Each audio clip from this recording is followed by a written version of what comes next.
Uma outra maneira de representar a eletricidade dentro de um campo elétrico é o que a gente chama de superfícies equipotenciais.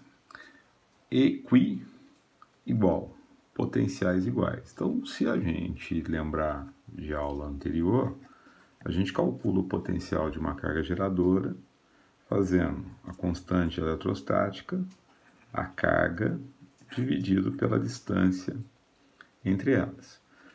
Então, vamos supor que eu tenho aqui uma carga positiva e eu quero pegar um ponto e a uma certa distância determinar qual seria o potencial em relação a essa carga. Então, essa carga vale um Q qualquer, está a uma certa distância D e está numa região que tem uma constante eletrostática. Se eu te pedir, me acha um outro ponto que tenha o mesmo potencial que esse pontinho aqui. Então, se eu quiser colocar outro ponto em volta da carga que tenha o mesmo potencial, tem que lembrar, a região é a mesma, a carga é a mesma. Para o potencial dar igual, a distância tem que ser a mesma. Então, teria que ser um outro ponto que tivesse a mesma distância. Se a gente for fazer isso bonitinho, a gente poderia ter uma curva em volta. Se a gente, desprezando o desenho que não está perfeito, é lógico, mas se a gente colocar a carga no centro dessas curvas, a distância entre a carga e o perímetro dessa curva é sempre o mesmo, que é o raio. Ou seja, aqui eu teria um potencial elétrico sempre igual. Aqui já é um outro, mas também igual. Mais afastado, esse número é menor. Mais próximo, esse número é maior, até porque o potencial é inversamente proporcional à distância. Então, de tal forma que, se eu tiver uma carga negativa, a ideia é a mesma.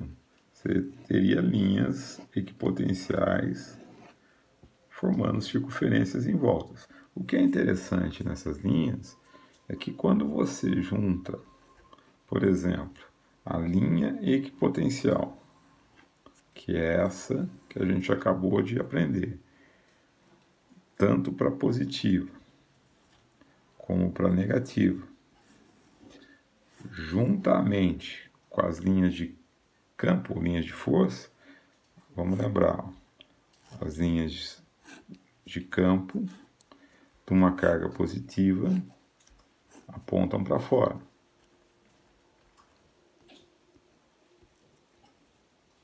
E de uma carga negativa aponta para dentro.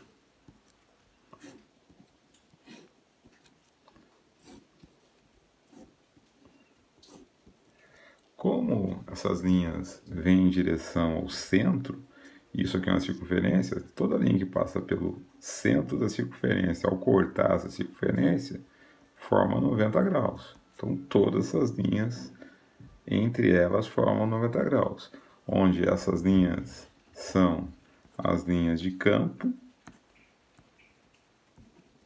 e essas circunferências são as linhas equipotenciais.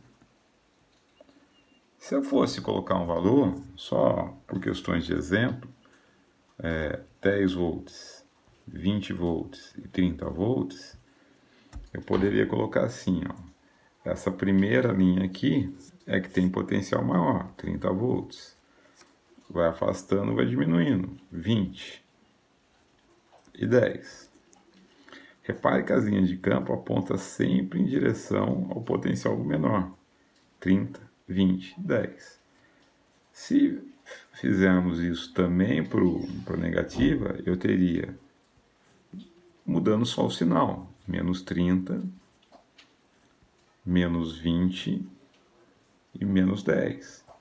E em termos matemáticos, as linhas continuam apontando para o menor, até porque menos 30 matematicamente é menor que menos 10. Isso é coerente. Se eu tivesse duas placas,